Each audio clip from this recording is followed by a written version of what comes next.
মধ্য দিয়ে ছোট্ট একটি অংশকে কেটে 30 সেকেন্ডের একটি বক্তব্যকে কেটে পুরো এই মানুষটির ঈশ্বরের প্রতি যে নিবেদন, আল্লাহর প্রতি যে নিবেদন, পুরো পালাগানটি শুনলে আপনারা বুঝতে পারবেন। তাহলে একজন যখন পক্ষ থাকে আরেকজন বিপক্ষ থাকে, এখানে জীব এবং পরমের যে পক্ষ বিপক্ষের পালাগান চলছিল, সেখানে নানা যুক্তি তর্কের মধ্য দিয়ে তিনি তার বক্তব্য উপস্থাপন করছিলেন। তাহলে খণ্ডিত অংশ তুলে ধরে কোনোভাবেই তার চিন্তাকে বা তার ভাবনাকে বিকৃত করার কোনো সুযোগ নেই। তাহলে আজকে আমাদের দেশে সুফিবাদের মধ্য দিয়ে যে ইসলামের চর্চা হচ্ছে, সেদিকে আক্রান্ত করা হচ্ছে। তাহলে আমাদের দেশে কোন ইসলাম চলবে সেদিকে রাষ্ট্র নির্ধারণ করে দিতে চান, এবং এক শ্রেণীর মানুষ যারা ধর্মান্ধ, যারা মনে করেন তাদের ইসলামী সহি ইসলাম, তাহলে তারা তাদের গায়ের জোর দিয়ে তারা মানুষকে আহত করে, নিহত করে তাদের ধর্ম প্রতিষ্ঠা করতে চান। হযরত মুহাম্মদ সাল্লাল্লাহু আলাইহি ওয়াসাল্লাম এই কাজ করেছিলেন। তিনি তো পাপের কাঁটা নিজ হাতে তুলে নিয়ে সেই বুড়িকে শুশ্রূষা করেছিলেন, আমরা জানি। সেখানে প্রথম মুয়াজ্জিন হিসেবে নিয়োগ করেছিলেন বেলালকে, তিনি ছিলেন একজন হাফসি কৃতদাস। ফলে সেই সময়ে সৌদি আরবের যে নৈরাজ্যের অবস্থা ছিল, সেই সমাজে ইসলাম শান্তির বাণী নিয়ে এসেছিল। অথচ বাংলাদেশে ইসলাম আজ কোন শান্তিকে মানছে।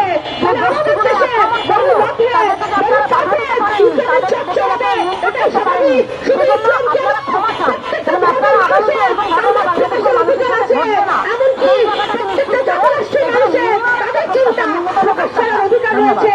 ফলে আজকের যে বাউল সমাজ গোষ্ঠী রয়েছেন, এছাড়াও আমাদের গ্রামে গঞ্জে, আমাদের বাজারে বিভিন্ন সম্প্রদায়ের মানুষরা তাদের মতো করে ধর্মচর্চা করেন, এই প্রত্যেকটিকে সুরক্ষিত করা রাষ্ট্রের দায়িত্ব ছিল, এই অন্তর্বর্তী সরকারের দায়িত্ব ছিল। অথচ আমরা দেখলাম 5 আগস্টের পর থেকে 200-র উপরে বাজার ভাঙা হয়েছে। বাউলরা শূন্যবিচ্ছিন্ন হয়ে ঘুরে বেড়াচ্ছেন, বাজারপন্থী মানুষরা তাদের নিজ গৃহে থাকতে পারছেন না। এই কি রাষ্ট্রের ইনক্লুসিভ বাংলাদেশের চর্চা? আমরা বলতে চাই বাউল আবুল সরকারকে অবিলম্বে নিঃশর্ত মুক্তি দিতে হবে, এবং মানিকগঞ্জে বাউল সম্প্রদায়ের উপর যে হামলা করা হয়েছে, আমরা জানি মত প্রকাশের অধিকার সকলের আছে। এই বাউলরা যখন সংগঠিত হয়েছেন বাউল আবুল সরকারের পক্ষে, তখন তাদেরকে সংগঠিত হতে না দিয়ে কিভাবে তাদেরকে হামলা করে আহত করা হয়েছে আমরা দেখেছি।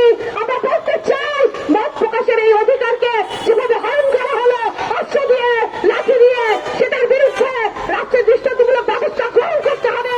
তাদের প্রত্যেকের চেহারা সব ফুটেছে অত্যন্ত পরিষ্কার। আমরা বলতে চাই সরকার একের পর এক এইভাবে যে নৈরাজ্যকারীদের প্রশ্রয় দিচ্ছেন, তার ফলে একের পর এক ঘটনা সংঘটিত হতে পারছে।